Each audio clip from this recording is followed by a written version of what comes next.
আবারও জেগে উঠেছে রাশিয়ার দানব। সুযোগ নিচ্ছে টালমাটাল বিশ্ব পরিস্থিতিতে পশ্চিমাদের উপরে আঘাত হানার। ইউরোপকে টার্গেট করে পারমাণবিক অস্ত্রের মজুদ আরও বাড়াচ্ছে রাশিয়া। ফলে ইউক্রেন যুদ্ধে জিতে রাশিয়া ইউরোপের গভীরে ঢোকার যে ভয়, সেটি তীব্র হচ্ছে পশ্চিমাদের মধ্যে।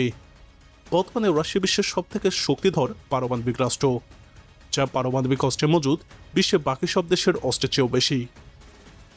আজকের বৈশ্বিক শক্তির লড়াইয়ে আবারও স্পষ্ট হয়ে উঠেছে ইউরোপকে ধীরে ধীরে ঠেলে দেওয়া হচ্ছে এক নতুন পারমাণবিক প্রতিযোগিতার দিকে। আর এই উত্তেজনা কেন্দ্রে দাঁড়িয়ে আছে ন্যাটো, ব্রিটেন এবং ফ্রান্সের আগ্রাসী সামরিক সম্প্রসারণ। রাশিয়ার নীরব দর্শক হয়ে থাকা পথ বেছে নিচ্ছে না। উপপররাষ্ট্রমন্ত্রী আলেকজান্ডার গুরুশকো সরাসরি ঘোষণা দিয়েছেন ন্যাটো জোটের নিয়ন্ত্রণহীন পারমাণবিক শক্তি বৃদ্ধি এবং লন্ডন প্যারিসের পরিকল্পনাকে মাথায় রেখে রাশিয়া তার পারমাণবিক বাহিনীকে আরও শক্তিশালী করবে। এটা শুধু একটি কূটনৈতিক বক্তব্য নয়, বরং একটি পরিষ্কার সতর্কবার্তা যে কেউ যদি রাশিয়াকে কোণঠাসা করতে চায়, তার জবাব হবে বহুগুণে কঠোর। তুরস্কর ভাষায় রাশিয়ার বিরুদ্ধে সম্ভাব্য সব ধরনের হুমকি এখন তাদের পারমাণবিক প্রতিরোধ কৌশলের অংশ হিসেবে বিবেচিত হবে। অর্থাৎ যুদ্ধের নিয়ম বদলে যাচ্ছে। প্রতিরক্ষার প্রতিক্রিয়া এই দুয়ের সীমারেখা ক্রমেই অস্পষ্ট হয়ে উঠেছে। এদিকে ইউরোপের পরিস্থিতি আরও উদ্বেগজনক করে তুলেছে ফ্রান্স এবং পোল্যান্ডের সম্ভাব্য যৌথ পারমাণবিক মহড়ার পরিকল্পনা। এই পদক্ষেপকে সরাসরি ইউরোপের পুনরায় সশস্ত্রীকরণের প্রমাণ হিসেবে দেখছে রাশিয়া। দিমিত্রি পেসকভ স্পষ্ট ভাষায় বলেছেন, এই ধরনের সামরিক এবং পারমাণবিকীকরণ কোনোভাবেই স্থিতিশীলতা আনে না, বরং পুরো মহাদেশকে আরও অস্থিতিশীল এবং অনিশ্চিত করে তোলে। বাস্তবতা হলো ইউরোপ আজ এমন পথে হাঁটছে যেখানে প্রতিটি নতুন অস্ত্র, প্রতিটি নতুন মহড়া এবং প্রতিটি নতুন জোট কেবল সংঘাতের সম্ভাবনাকেই বাড়াচ্ছে। শান্তির কথা বলা হচ্ছে, কিন্তু মাটিতে তৈরি হচ্ছে যুদ্ধের অবকাঠামো। অন্যদিকে কূটনৈতিক ময়দানে রাশিয়া তার অবস্থান শক্ত করছে। জাতিসংঘের পরবর্তী মহাসচিব নির্বাচন নিয়ে রাশিয়া সক্রিয়ভাবে আলোচনায় অংশ নিচ্ছে। সম্ভাব্য প্রার্থীদের মধ্যে রয়েছেন রাফায়েল গ্রোসি, যিনি বর্তমানে ইন্টারন্যাশনাল অ্যাটমিক এনার্জি এজেন্সির প্রধান। রাশিয়া তাকে ইতিবাচক হিসেবে দেখছে। এটা নিছক কাকতালীয় নয়, বরং এটি একটি কৌশলগত অবস্থান যেখানে পারমাণবিক নীতি এবং আন্তর্জাতিক নেতৃত্ব একই সুতোয় বাঁধা।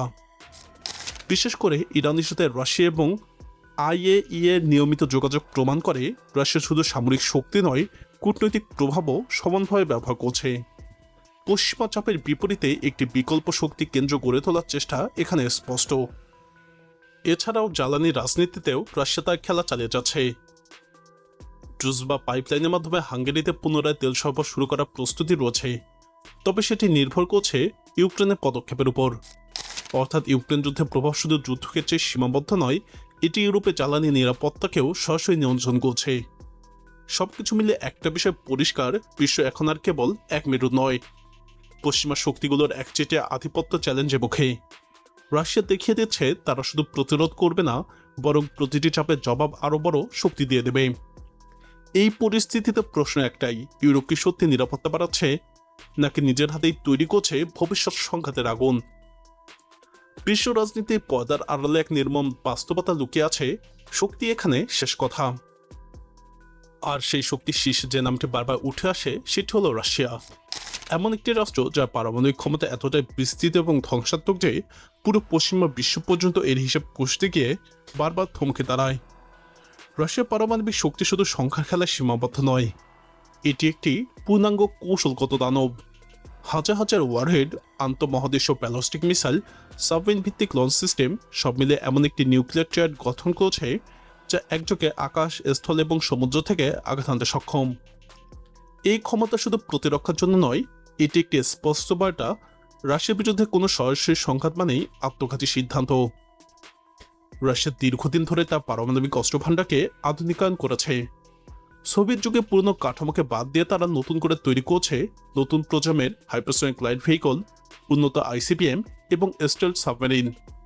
এগুলোর গতি, নির্ভুলতা এবং প্রতিরোধ ভেদ করার ক্ষমতা এমন পর্যায়ে পৌঁছেছে যে প্রচলিত প্রতিরক্ষা ব্যবস্থা কার্যত অকার্যকর হয়ে পড়ে। এই শক্তির মূল বার্তাটি খুবই পরিষ্কার, রাশিয়াকে ঘিরে ধরার চেষ্টা করলে তার প্রতিক্রিয়া হবে সর্বনাশা। পশ্চিমা জোট, বিশেষ করে ন্যাটো, যতই নিজেদের সামরিক শক্তি বাড়ানোর চেষ্টা করুক না কেন, তারা জানে একটি সীমা আছে যেখানে গিয়ে সংঘাত পারমাণবিক পর্যায়ে পৌঁছে যেতে পারে। আর সেই সীমারেখা অতিক্রম করার সাহস তারা এখনো দেখাতে পারেনি। এখানেই তৈরি হয় ভয়ের রাজনীতি। এটি কোনো কাল্পনিক আতঙ্ক নয়, বরং বাস্তবতার উপরে দাঁড়ানো এক কঠিন হিসেব। কারণ একটি পূর্ণাঙ্গ পারমাণবিক যুদ্ধের পরিণতি কেবল দুই দেশের মধ্যে সীমাবদ্ধ থাকবে না, পুরো পৃথিবী এই ধ্বংসযজ্ঞে জড়িয়ে যাবে। এই বাস্তবতায় পশ্চিমা দেশগুলোকে প্রতিনিয়ত হিসেব কষতে বাধ্য করছে। রাশিয়ার সামরিক মতবাদেও এই বিষয়টি স্পষ্টভাবে প্রতিফলিত। তারা নিউক্লিয়ার ডিটারেন্স বা পারমাণবিক প্রতিরোধকে শুধু প্রতিরক্ষা নয়, বরং একটি সক্রিয় কৌশল হিসেবে ব্যবহার করে। অর্থাৎ শত্রুকে আগে পৌঁছে দেওয়া, যদি সীমা লঙ্ঘন হয় তবে জবাব হবে চূড়ান্ত।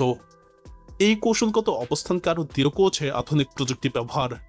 হাইপারসনিক অস্ত্র যেমন আভানগার্ড বা কিনঝাল, এগুলো এমন গতিতে আঘাত হানতে পারে যা পশ্চিমা রাডার এবং মিসাইল প্রতিরক্ষা ব্যবস্থাকে প্রায় অকার্যকর করে দেয়। ফলে প্রতিরোধের ধারণাটি এখানে প্রশ্নের মুখে পড়ে। তবে বিষয়টি শুধুমাত্র অস্ত্রের নয়, একটি মনস্তাত্ত্বিক আধিপত্যেরও খেলা। যখন একটি রাষ্ট্র বারবার পারমাণবিক সক্ষমতা প্রদর্শন করে, তখন সেটি শুধু সামরিক শক্তি নয়, বরং একটি বার্তা ছড়ায় আমাদের সঙ্গে সংঘাতে জনমানেই অজানা ধ্বংসের পথে হাঁটা। পশ্চিমা বিশ্ব, বিশেষ করে আমেরিকা এবং তার মিত্ররা, এই বাস্তবতাকে অস্বীকার করতে পারে না। তারা নিজেদের শক্তি বাড়াচ্ছে, নতুন জোট করছে, কিন্তু সরাসরি সংঘাত এড়িয়ে চলছে। কারণ তারা জানে এই খেলা সে কোথায় গিয়ে দাঁড়াতে পারে। সবশেষে একটি বিষয় পরিষ্কার, রাশিয়া পারমাণবিক শক্তি শুধু একটি সামরিক পরিসংখ্যান নয়, এটি একটি বৈশ্বিক ক্ষমতা প্রতীক। এটি সেই শক্তি যা পুরো আন্তর্জাতিক ব্যবস্থাকে প্রভাবিত করে, সিদ্ধান্ত বদলাতে বাধ্য করে এবং প্রয়োজনে বিশ্বকে থামিয়ে দিতে পারে।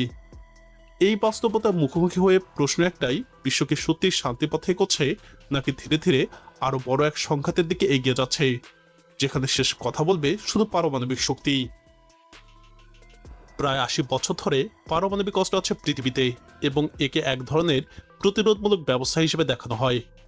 অর্থাৎ এটি রাষ্ট্রসমূহের জাতীয় নিরাপত্তার নিশ্চয়তা হিসেবে কাজ করে। পারমাণবিক অস্ত্রের হিসেবের পুরোটাই এখনও অনুমান ভিত্তিক। কিন্তু ফেডারেশন ফর আমেরিকান সায়েন্টিস্ট বলছে, রাশিয়া ৫,৯৭৭টি নিউক্লিয়ার ওয়ারহেড, অর্থাৎ যে ডিভাইসটি পারমাণবিক বিস্ফোরণ ঘটাতে পারে, সেগুলো আছে। এর মধ্যে প্রায় ১,৫০০ ওয়ারহেড মেয়াদ উত্তীর্ণ এবং সেগুলো বাতিল করে দেওয়ার কথা। প্রিয় দর্শক, রাশিয়ার এই ধরনের পদক্ষেপ ভবিষ্যৎ ইউরোপ এবং বিশ্বকে কোন প্রশ্নের মুখোমুখি দাঁড় করিয়েছে? আপনার মতামত কমেন্টে জানান। রাশিয়ার পারমাণবিক সক্ষমতা নিয়ে আরও জানতে আমাদের চ্যানেলটি ভিডিও ট্যাব থেকে ঘুরে আসুন। এই ভিডিওটি ভালো লাগলে লাইক বাটনে ক্লিক করুন। ভিডিওটি আপনার বন্ধুদের সাথে শেয়ার করে তাদেরকেও ভিডিওটি দেখার সুযোগ করে দিন।